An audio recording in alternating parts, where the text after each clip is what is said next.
ज्ञान सागर, my self प्रेरणा दशौंधी, और आज हम लोग डिस्कस करेंगे वैक 1 इन्वायरमेंटल स्टडीज़ का। ये PYQ है, कब है? 2024 का है, UG सैम 1। ओके, तो चलिए एक एक करके देखते हैं। आपका ये पूरा मार्क्स, फुल मार्क्स कितने का होगा? 50 मार्क्स का होगा। ओके, और पासिंग मार्क्स आपका कितना है? 20 मार्क्स। और आप टाइमिंग देख सकते हैं, 130 आवर्स का है। ग्रुप ए आपके लिए कंपलसरी होगा और ग्रुप में चॉइस बेस्ड रहेगा। ठीक है, तो चलिए हम स्टार्ट करते हैं ग्रुप ए। ओके, सारा क्वेश्चन कंपलसरी आप देख सकते हैं। तो हमारा वेरी फर्स्ट क्वेश्चन क्या है? एक सेकेंड। वेरी फर्स्ट क्वेश्चन क्या है हमारा? What do you mean by global warming? Global warming से आप क्या समझते हैं? तो भाई क्या समझते हैं? ये ग्लोबल वार्मिंग हम लोग क्लास 6 से पढ़ते आ रहे हैं, आज ग्रेजुएशन में पहुंच गए फिर भी पढ़ते आ रहे हैं। ठीक है, तो हमें क्या पता है कि ग्लोबल वार्मिंग क्या करता है? टेम्परेचर को बढ़ा देता है अर्थ का। ठीक है, हमारे तो हम लोग जानते हैं कि हमारा जो पहले का अर्थ था उसमें अधिकतर पार्ट क्या था? आइस था, सारा बर्फ़ से ढका हुआ था। धीरे धीरे पिघलते पिघलते आज इतना हम लोग मेजर पार्ट में आज बर्फ़ नहीं है, कुछ ही पार्ट्स में बर्फ़ है। ठीक है, तो वो देख रहे हैं और अब धीरे धीरे इतना गर्म हो रहा है कि अब वो दिक्कत का बात हो रहा है कि नहीं? अभी तक हम लोग को क्या पता था कि बस ग्लेशियर पिघल रहा है कि नहीं, लेकिन ये क्या करता है? और हम लोग को पता है कि change is the law of nature. क्या है? परिवर्तन प्रकृति का नियम है। ठीक है, तो अब चेंज हो रहा है, तो कैसे कैसे हो रहा है आप देख रहे हैं। पहले कोल्ड था, अब थोड़ा वार्म हो रहा है कि नहीं? इसी को क्या बोला जाता है? Global warming. इसका बहुत सारे कॉजेज़ हो सकते हैं। सबसे बड़ा कॉज क्या है कि ये नेचुरली तो हो रहा है। ठीक है, नेचुरली हो रहा है, सन ज़्यादा ये कर रहा है। ठीक है, नेचुरली हो रहा है, बट हमारा ह्यूमन एक्टिविटी के कारण भी और ज़्यादा हम उसको प्रेशर दे दे रहे हैं, एक्सिलरेट कर रहे हैं। ठीक है, उसको बढ़ा दे रहे हैं। कैसे बढ़ा दे रहे हैं भाई? तो इंडस्ट्रियलाइजेशन से, ट्रांसपोर्टेशन से, ये सब से क्या हो रहा है? एयर पॉल्यूट हो रहा है। एयर पॉल्यूट होने के कारण क्या होता है कि वो वाटर वेपर से जाके रिएक्ट करके फिर एसिड रेन होने लगता है। समझे?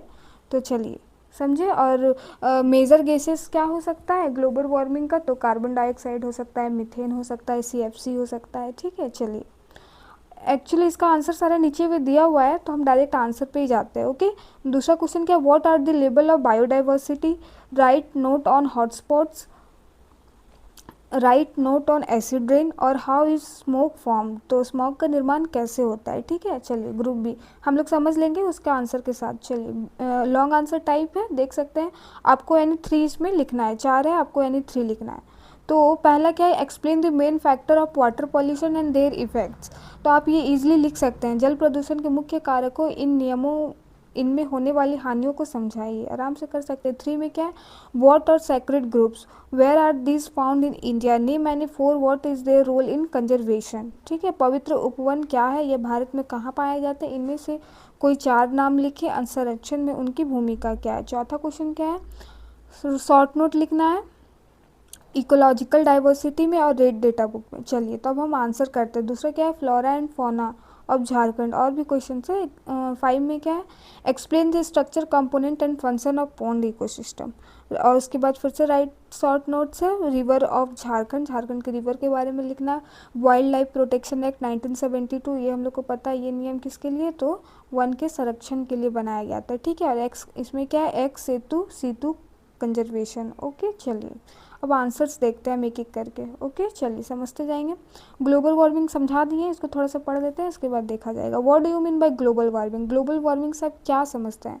तो ग्लोबल वार्मिंग पृथ्वी के वायुमंडल के औसत तापमान पर नियंत्रण वृद्धि को कहते हैं। जैसे जैसे तापमान बढ़ रहा हो तो उसी को क्या बोला जाता है? Global warming. यह वृद्धि ग्रीन हाउस गैसों जैसे, और हाँ, ग्लोबल वार्मिंग होता क्यों? तो ग्रीन हाउस गैसेस के कारण होता है। ये ग्रीन हाउस गैसेस क्या है? तो कार्बन डाइऑक्साइड है, मीथेन है, नाइट्रस ऑक्साइड है, आदि के अधिक उत्सर्जन से होती है। ओके, इसके परिणाम स्वरूप जलवायु परिवर्तन, समुद्र स्तर में वृद्धि और पारिस्थितिकी असंतुलन होता है। ठीक है, क्या क्या हो रहा है आप देख लिए।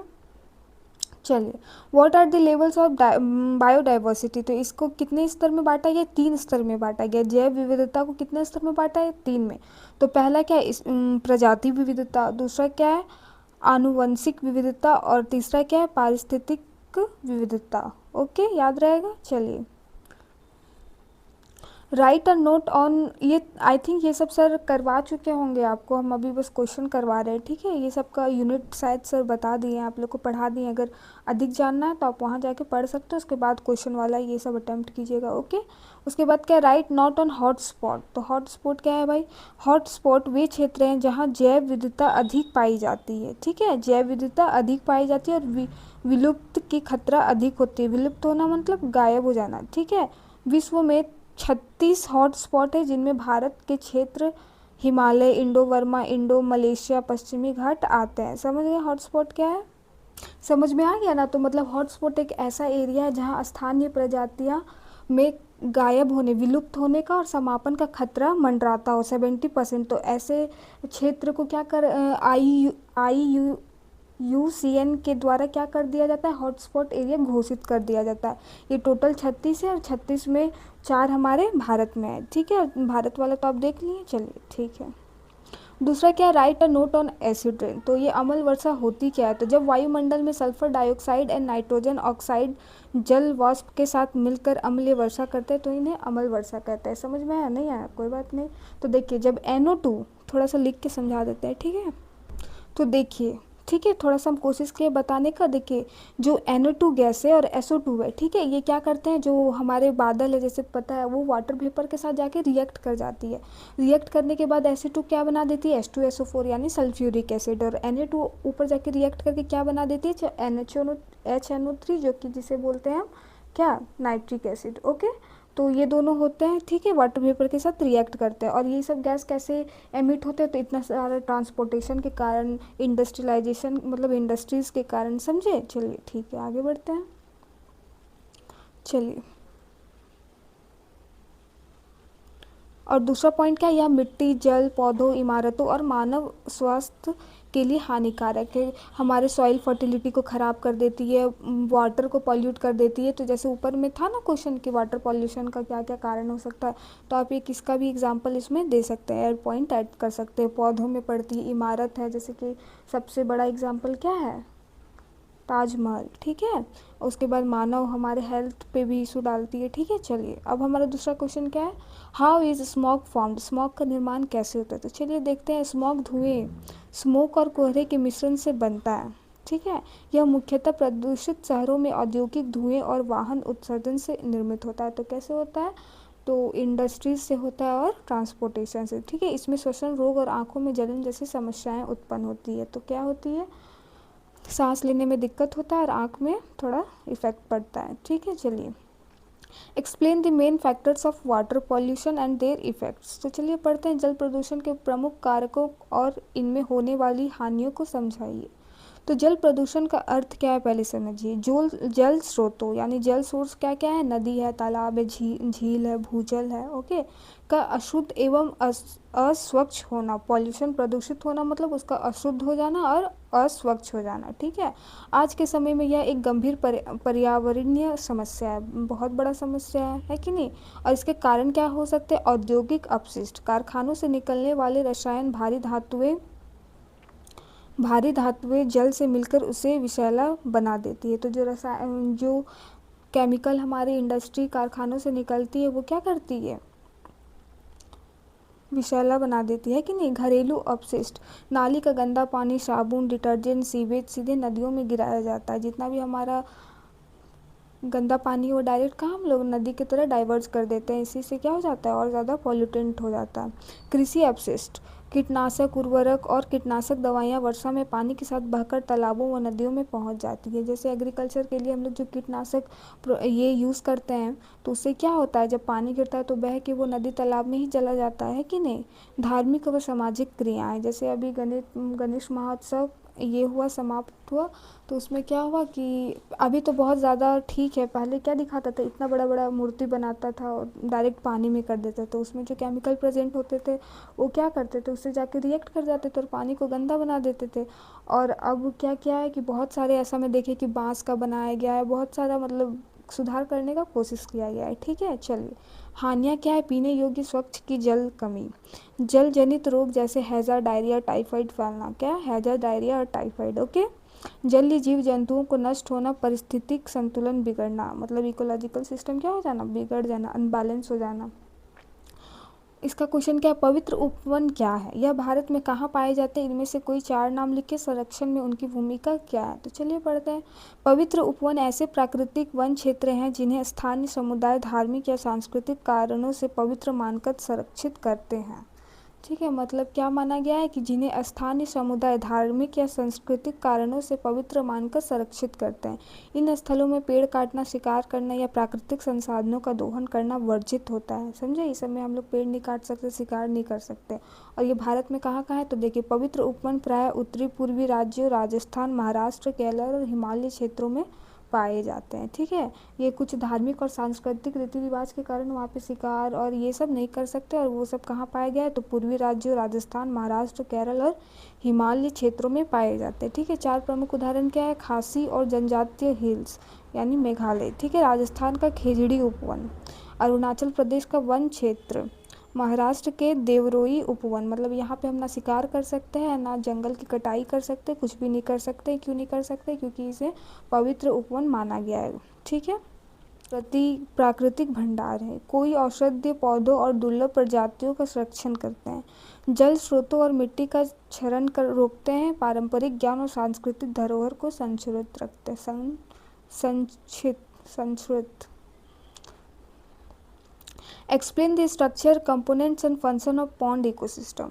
तो हम पहले इकोसिस्टम समझेंगे कि भाई इकोसिस्टम होता क्या है। इसी के पढ़ाई को क्या बोला जाता है, इकोलॉजी बोला जाता है। ओके, तो इकोसिस्टम देखिए क्या होता है ना, जैव और अजैव मतलब बायोटिक और अबायोटिक कंपोनेंट एक दूसरे से इंटरेक्ट करते हैं और एक इन्वायरमेंट को क्रिएट करते हैं, कि इकोसिस्टम को क्रिएट करते हैं। ठीक है, कैसे, और ये एक दूसरे के बिना नहीं रह सकते। हम क्या है, हम मनुष्य लिविंग है, बायोटिक है, और पानी, हवा, ये सब क्या है, अबायोटिक है। अब ये दोनों इंटरेक्ट नहीं करेंगे, ये दोनों में के बीच में अगर संबंध नहीं रहेगा तो हम लोग जिंदा कैसे रहेंगे। बिना हम लोग हवा पानी के जिंदा रह सकते हैं क्या, अबायोटिक थिंग्स से के बिना हम रह सकते हैं, नहीं रह सकते। तो मतलब ये एक दूसरे से इंटरेक्ट करता है और क्या बनाता है, एक इन्वायरमेंट को क्रिएट करता है, उसी को क्या बोलते हैं, इकोसिस्टम बोलते हैं।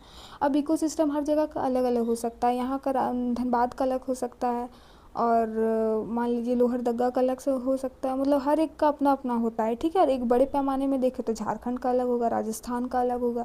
समझे, तो इकोसिस्टम छोटा से छोटा भी हो सकता है, बड़ा से बड़ा भी हो सकता है। ओके, और इसमें क्या बता सकते हैं, हाँ, और इसमें क्या होता है, फूड चेन होता है, आप लोग को पता है।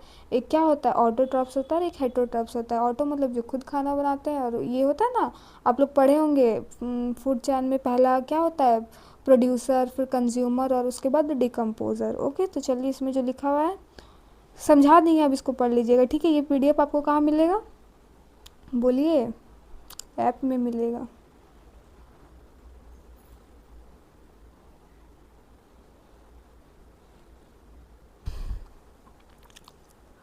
तो प्रोड्यूसर मतलब जो जितने भी ग्रीन वेजिटेबल नहीं, जितने भी ग्रीन प्लांट्स है वो क्या है, प्रोड्यूसर्स हैं। ठीक है, वो अपना खाना खुद बनाते हैं। उपभोक्ता, कंज्यूमर मतलब जो उसको खाते हैं, जैसे ग्रास होपर वगैरह क्या हो गया, वो उसको खाता है। उसके बाद फ्रॉग वगैरह हो गया, अब उसको खाता है तो वो सेकेंडरी कंज्यूमर में आ जाएगा। टर्सरी में क्या हो जाएगा, मान लीजिए स्नेक है, मेढक को, फ्रॉग को स्नेक खा जाता है, तो वो सब भी कंज्यूमर में आता है। ठीक है, चलिए यहाँ पे देखिए प्राथमिक उपभोक्ता में कीट वगैरह है, सेकेंडरी में क्या है, छोटी मछली, तृतीय में क्या है, बड़ी मछलियाँ, पक्षी। अब घटक, आप ये सुने होंगे कि बड़ी मछली लोग छोटी को खा जाती है, खाती है कि नहीं, तो वो क्या हो गया, टर्सरी उपभोक्ता हो गया। डिकम्पोजर, बैक्टीरिया और फुम्फद, ये क्या होता है भाई, तो अगर कोई डेड बॉडी है, प्लांट है, कुछ है, आप एक जगह छोड़ दो, उसको आप क्या देखोगे, मान लीजिए 1 महीना, 2 महीना, 3 महीना के बाद क्या होता है, वो मिट्टी से मिल जाता है, गायब हो जाता है। तो गायब कहाँ हो जाता है, तो जो भी बैक्टीरिया और डिकम्पोजर्स हैं उसको क्या करते हैं, डिकम्पोज कर देते हैं, सड़ा देते हैं, गला देते हैं और मिट्टी में मिला देते हैं। ओके, चलिए फंक्शन क्या है, जैविक पदार्थों का उत्पादन व अपघटन। दूसरा क्या, ऊर्जा का प्रवाह और पोषक तत्वों का चक्रण। तीसरा क्या है, जैव विविधता का संरक्षण और मानव को मछली जल में सिंचाई के साधन उपलब्ध कराना। ठीक है, चलिए right short note on river of Jharkhand, wild life और एक्सितु और कंजर्वेशन। ओके, तो देखिए झारखंड की नदियों के बारे में पढ़ते हैं। झारखंड नदियों का प्रदेश है। प्रमुख नदियाँ दामोदर है, स्वर्णरेखा है, शंख, कोयल, बराकर, अजय और सुबर्ण रेखा है। यह नदियाँ कृषि, सिंचाई, बिजली उत्पादन में पेयजल के लिए उपयोगी है कि नहीं। चलिए बी नंबर क्या है, वाइल्ड लाइफ प्रोटेक्शन। एक यह अधिनियम भारत में वन्य जीवन के संरक्षण हेतु, ये वन्य जीवन को प्रोटेक्ट करने के लिए बनाया गया था, ठीक है, बचाने के लिए, संरक्षण हेतु। इसमें शिकार पर प्रतिबंध, राष्ट्रीय उद्यान, अभ्यारण्य और रिजर्व क्षेत्र की स्थापना का प्रावधान है। इसमें अब ये एक्ट है तो इसमें क्या होगा, शिकार करने में प्रतिबंध है, मतलब मना है, नहीं कर सकते हैं ना। तीसरा क्या है, इसमें दुर्लभ प्रजातियों को सुरक्षा हेतु अनुसूचियों में बनाई गई है। अब जो दुर्लभ प्रजातियां हैं खुद अपना ये नहीं कर सकती, उसको क्या संरक्षण देते हैं हम लोग। एक्ट हेतु क्या, बाह्य स्थानीय संरक्षण क्या है, जब जीव जंतुओं और पौधों को उनके प्राकृतिक आवास से बाहर संरक्षित किया जाता है, जैसे एग्जाम्पल सीतु कंजर्वेशन कहते हैं। जब जीव जंतु और पौधों को उनके प्राकृतिक आवास से बाहर संरक्षित किया जाता है, मतलब बाहर निकाल के उसको बचा के रखा जाता है, ठीक है। चलिए इसके अंतर्गत चिड़ियाघर, वनस्पति, बीज बैंक, टिश्यू कल्चर आदि हैं। यह विलुप्ति के कगार पर प्रजातियों का संरक्षण प्रभावी तरीका है। अब कोई रेड, मान लीजिए हॉटस्पॉट एरिया है, उससे हम एक, मान लीजिए आगे चल के हिरन गायब होने वाला है, हम लोग को पता है, तो वो रेड स्पॉट से हम लोग क्या करेंगे, ला के एक चिड़ियाघर में नहीं, मतलब फिर भी कंजर्वेशन में रख सकते हैं, उसका देखभाल कर सकते हैं ताकि वो बना रहे, ठीक है। इतना ही है।